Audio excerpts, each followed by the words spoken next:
Just breathe. Slow Roll Chicago. My name is Obai Reed. I am the president of the Slow Roll Chicago movement. My name is Stephen Vance, formerly of Streets Block Chicago, which is probably how you and I met a couple years ago. But then I'm now helping Obai with a project here at Hack Night that a lot of you have worked on. I think there's like now 13 people that have contributed their help. Let's go. Cool. So first I want to talk about sort of the history of Slow Roll. Slow Roll is a global movement. It was founded in Detroit in 2010 by two people, Jason Hall, this gentleman here, and another gentleman by the name of Mike McCool. When it started, it was just a couple of people who wanted to ride on a weekly basis. And over a few weeks, over a few months, it grew and grew. And then eventually got up to a few hundred. And then about a year ago in Detroit, something caught and it just took off. And it went from a few hundred to a few thousand, riding on a weekly basis. And that's important because we don't know of any other weekly rides that happen in the United States with numbers like that. You'll see an annual ride that'll get a few thousand. You'll see a monthly ride like a Critical Mass every once in a while, you know, get thousands of people. A weekly ride though, getting thousands of people to come out on a regular basis is unheard of in this country.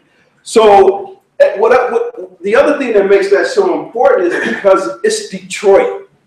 It's Detroit. With all of the challenges that Detroit has, nobody anticipated that Detroit would lead the way in terms of how to use biking to create community.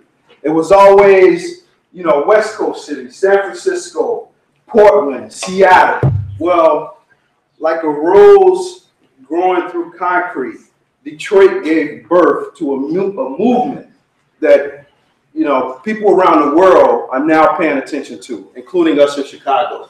And because of that, my co-founder Jamal is here. We saw what Detroit was doing, and we wanted to bring the same energy and spirit to Chicago. And in order to make that happen, we had to create, you know, some type of structure because it's just him and I. We're unpaid. We don't get paid for this work. We love this work. We're passionate about this work. So we created a structure that we felt like would allow us to achieve our objectives. We created a nonprofit organization and created a board of directors. We have ride leaders who help us lead rides. And we have a volunteer team called Squad Chicago who help us manage our rides while we're riding, the safety and logistics of each ride. And then we have an extensive volunteer community. Many people here have been volunteering for Slow Roll Chicago and helping us with this data project that we're going to talk about tonight. Yep. The mission of our organization is to connect a diverse group of people to utilize the activity of cycling to transform neighborhoods. The values that we hold dear, there's three that we really want to focus on tonight. One is inclusion. You know, what we ask ourselves is, why are Black people, why are brown people, why are low to moderate income people in Chicago feeling disconnected from the activity of cycling? And part of why that is because we don't feel included in the conversation. We don't feel included in the activities. And a priority for us is creating an environment where everybody feels safe, everybody feels protected, everybody feels like their culture is represented, and everybody feels a part of our community. Diversity. One, you know, as Black people, we like to express ourselves. We like to express ourselves in what we wear. We like to express ourselves in the way we communicate. We like to express ourselves in the music that we listen to. And part of creating a culture and environment where people of color and low to moderate income people feel comfortable riding bikes is creating an environment where they can express themselves. And this is an example of expressing ourselves through the bikes that we ride. And that's ultimately what we're talking about when we talk about diversity. Equity. Equity is about, it's completely contrary to the city's approach to bicycle infrastructure. The city's approach to bicycle infrastructure is the communities who bike the most deserve the most infrastructure. That's not equity. Our position is equity is about the communities who bike the least deserve the most infrastructure. And the reason that's important to us is because we want the communities who bike the least to one day be at parity with the communities who bike the most. And the way that we get there is by investing more in communities that bike the least so that they can grow to where communities are that bike the most. So in other words, ridership in Inglewood is very low. Ridership in Wicker Park is high. In order to bring Inglewood up to par with Wicker Park, we have to invest more in Inglewood right now than we do in Wicker Park. That's true equity. Equity is about creating parity and doing the investment, doing the work so that you achieve parity. So, you know, why do we do all of this? There's so many benefits to biking. And Stephen is going to talk about some of those social factors. We believe our society is better the more people bike. And we want our communities to be better. We want to improve the condition of our communities. We want our communities to be just as bikeable on the south side and west side as north side and downtown. And creating a diverse bicycle culture in Chicago is part of improving our society. Creating equity around bike culture in Chicago is a part of that. And ultimately, we believe we will transform our neighborhoods as a result. Some of you may know my story. I've been pretty public about how biking saved my life. I've struggled with depression since I was in high school, and I went through a very hard time in my life where I, considered some very drastic ways to end myself of the pain that I was experiencing. And as an adult, I wasn't riding bikes. I had an old bike in the basement that I hadn't rode in years. And as a last resort, I decided to take the bike to the lakefront and just see what happens. Will it help? I don't know. I'll try it though. And that ride on the lakefront is part of why I'm here today. I turned to biking and it was like medicine for me. And I want other people, especially people of color, especially low to moderate income people in this city who feel excluded, who are struggling with mental illness, who are struggling with poverty, struggling with all types of challenges, to find value in riding bikes and experience the healing that could come from that type of experience. So that's sort of my, personal testimony. And part of, what I recognized through riding as an adult is that I was able to, engage in a community. I remember that ride on the lakefront. It was so interesting to me because at one point I just wanted to sort of acknowledge the other people that were riding on the lake, and I would look up and say hello or head nod, and I would get it right back. And I just thought that was awesome. I felt connected. I felt a part of this community that was riding on the lakefront that early morning. And part of it is expanding our worldview. This city is incredibly segregated. We want to show people different parts of this city. We want to take people off the block, out of their neighborhood, and show them all that this city has to offer. And then lastly is to create some interactions that may at first be a little bit uncomfortable because you're talking with people that you don't normally talk to in terms of age and race and income and class. But that diversity of interaction, for me, is what helps us grow, what helps us improve the condition of our society. And how do we bring the mission to life? We have three primary tools that we use. Our signature ride. So Slow Road Chicago, similar to Detroit, we're going to ride every Wednesday night in Chicago. That's our signature ride series. We're also going to do some weekend rides on Saturday when we start our season in April. Those signature rides are always community-based. They're always in partnership with a community-based organization. And we work very deliberately to get people to ride with us who don't ride right now. That's our target audience. We want people to consider riding who don't ride. We do programs, so we do community engagement work. One example of a program that we do now is community engagement for Big Marsh to connect. Big Marsh is a huge bicycle park that's being built on the far southeast side of Chicago. And our work with that park is to help people in Pullman and around the neighborhood to feel connected to this park. Because what we're fighting against is people from around the world traveling to Chicago, traveling to the South Side, traveling to Big Marsh Park, bypassing Pullman, and people right there in the neighborhood don't feel connected, don't feel a sense of ownership, don't feel engaged with Big Marsh. So that's one of the programs that we're implementing. And the last part of our process of bringing our mission to life is advocacy. Advocacy for us is about pushing the city, pushing the state to make equity a priority in Chicago. Stephen will talk about this. We're focused on bicycle infrastructure in Chicago being equitably distributed. If there's one thing I really like doing, it's pushing the buttons at the people who work in city government.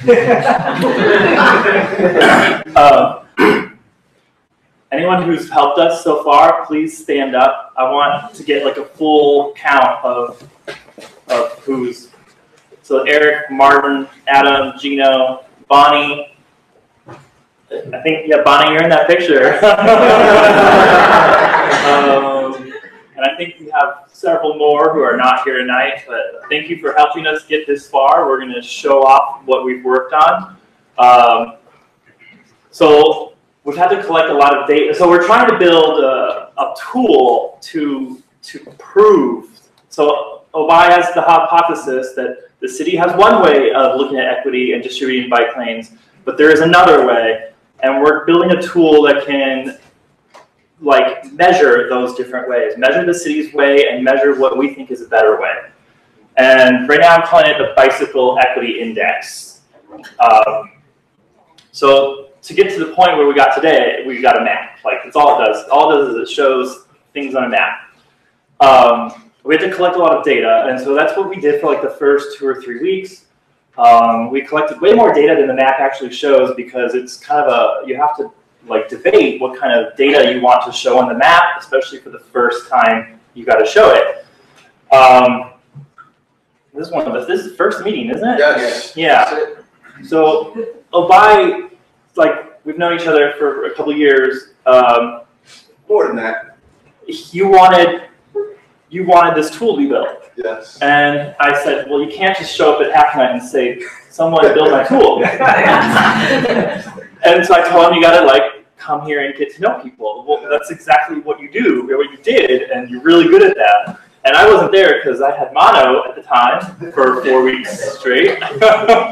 But you did that, thankfully, and you got the ball rolling, and so that when I came in, you had already like assembled a team. So I guess I should have shown the map first. Let's do that. And then I'll get back to that slide. Like I said, it's really just like two things. So what you're looking at is population density as the base layer. So the redder, the more dense the census tract is in Chicago. And then it's overlaid with bike lanes. And there are two colors going on here. Darker green is a protected bike lane or a off-street trail like the Lakefront Trail. And they're darker green, so they come out more as these are the safer, the likelier they're more likely to be a safe route because they are separated from car traffic more than other kinds of bike lanes, which are then highlighted in the lighter green. And so you can see the distribution of those as well as like how much progress we've made, because before 2011, there were no other dark green lines except for the Major Taylor Trail here, the Burnham Greenway over there, and the Lakefront Trail. So all the other dark green lines have been installed in the past 4 years.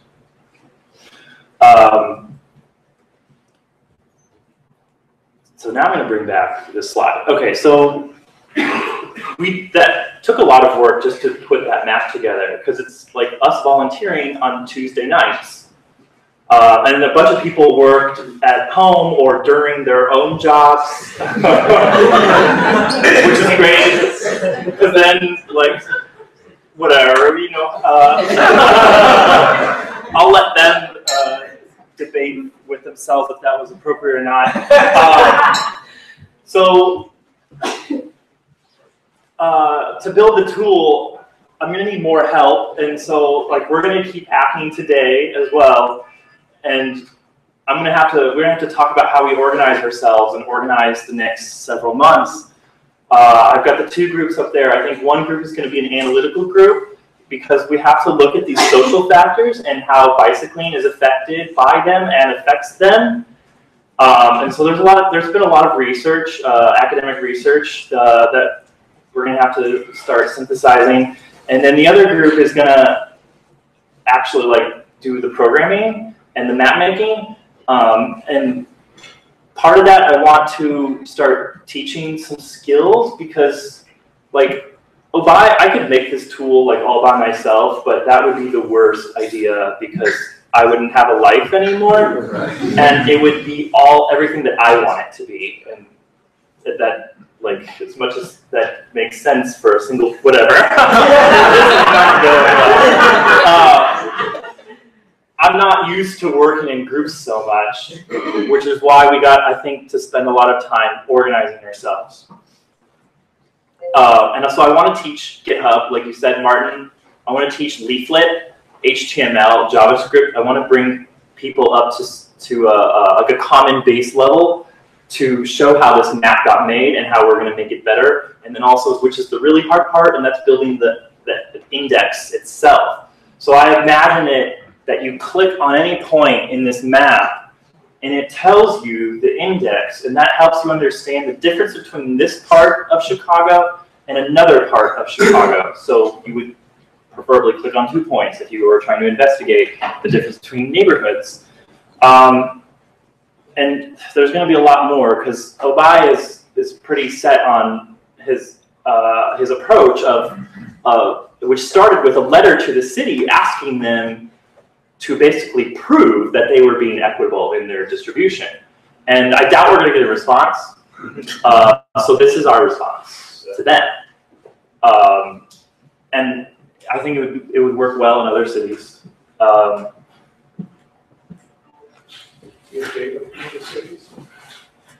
was that? Have you looked at data from other cities? Yeah, give you some data. That's still very slow. Well, I think finding the data, that takes a long time. It's really not that hard. It just takes a long time to put it together in the format we need. Because the only difference in the data between cities would be the locations of bike lanes and the things that represent these social factors. So I guess I should go over those. So I said there's research on how bicycling can affect these social factors and how these social factors affect bicycling. So reducing violence, and like I can't really talk through any of these because I haven't read the research myself. That's why we gotta bring on more people. Decreasing health care disparities. I think you can surmise for yourself with how that bicycling affects health.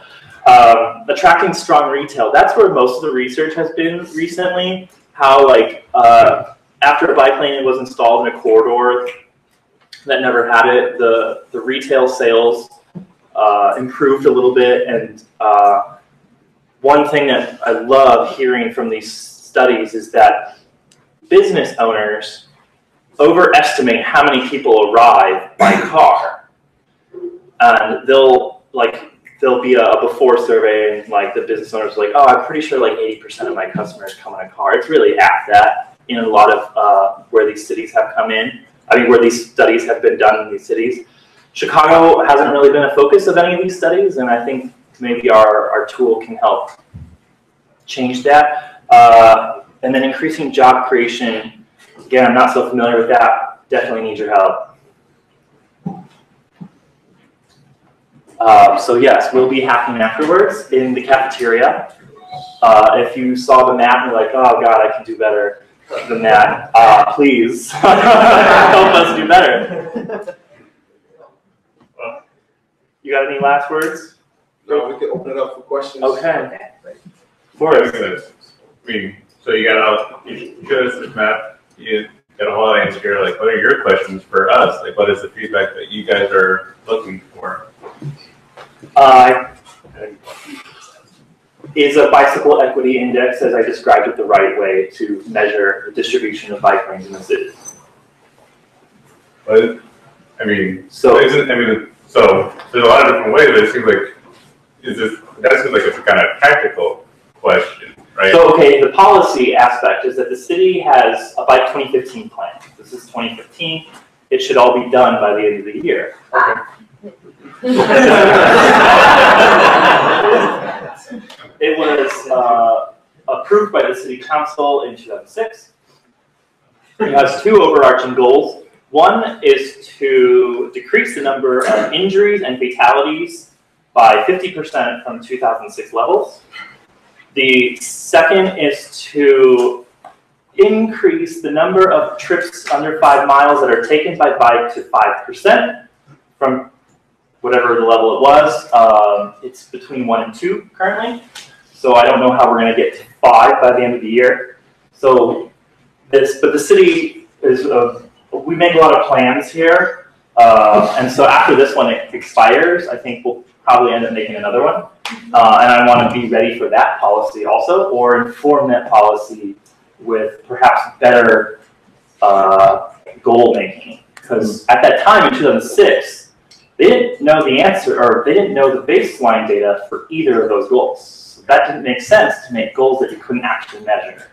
No, I mean, I think you should talk to. I don't have the deep insight that's going to let you know which tactically is a better framing for you. But an alternative framing that you might consider is instead of a bike equity index, a bike opportunity index, right? Because most of the stuff here is not about current distribution, it's about like what positive things would happen if you put in bike lanes. And in general, people are oftentimes much more.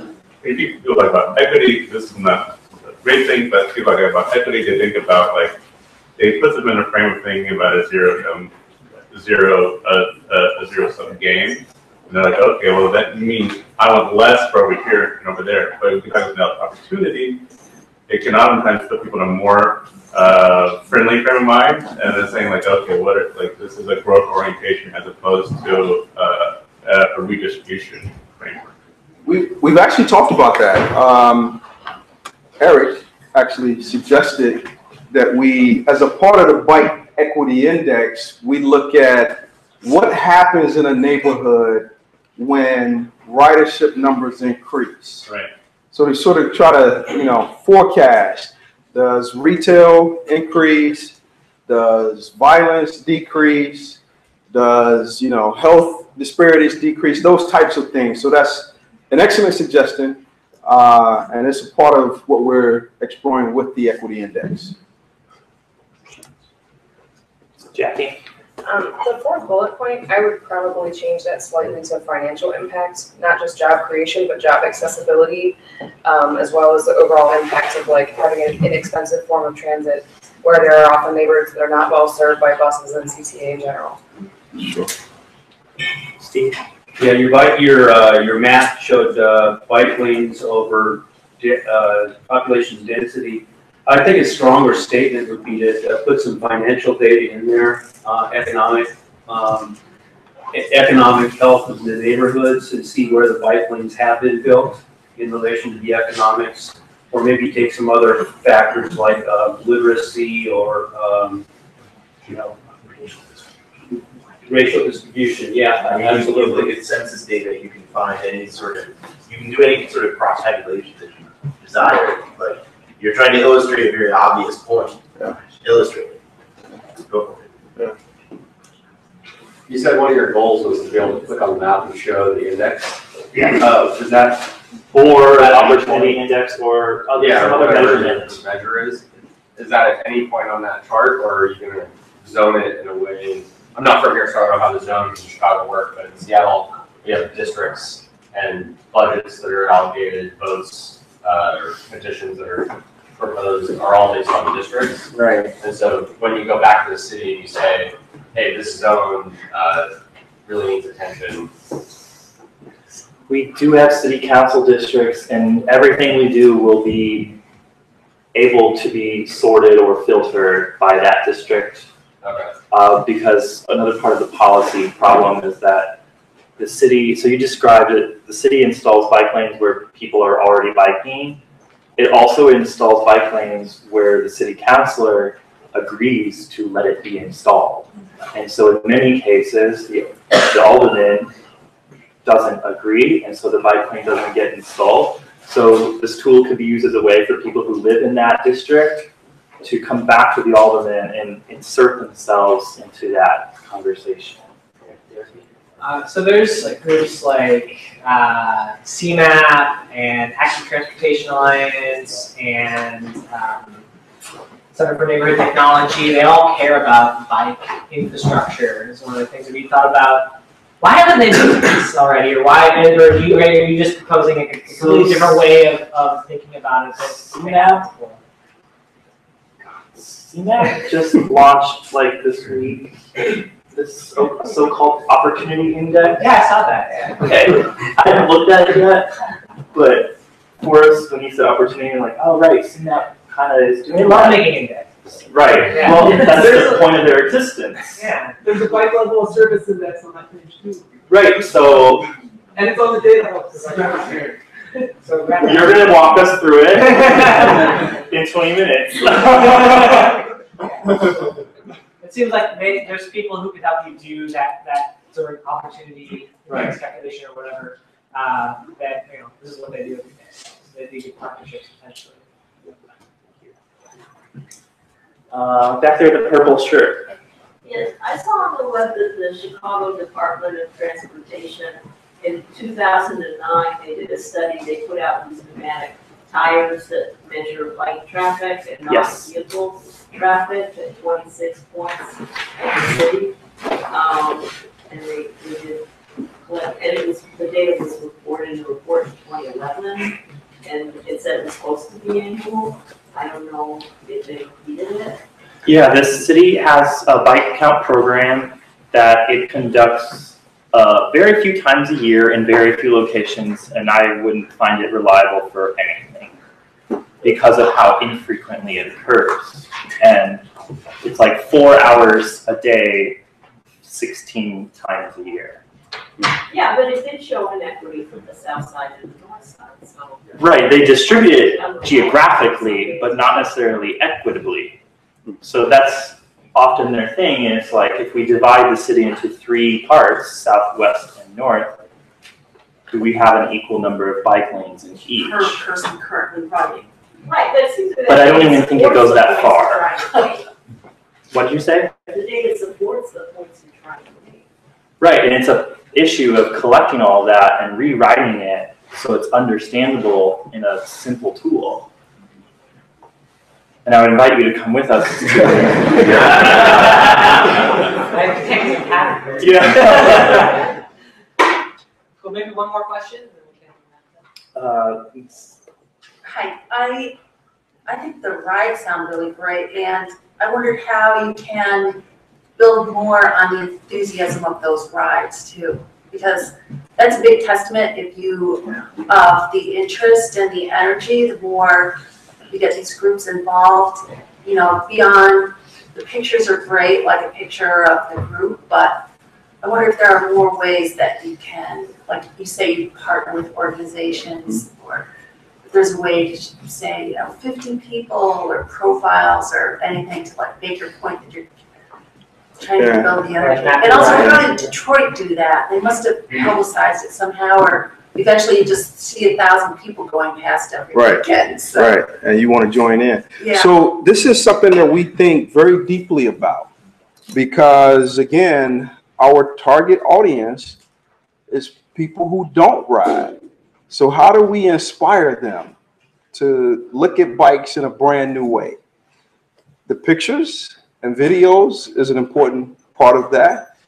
Connecting with people in a very personal, emotional way is a very important part of that, you know, getting them to, you know, see bike in a brand new way. We're exploring every avenue to engage with people who think that bikes is something that white people do, or something that kids do, or something that poor people do because they can't afford a car. Or people with spandex.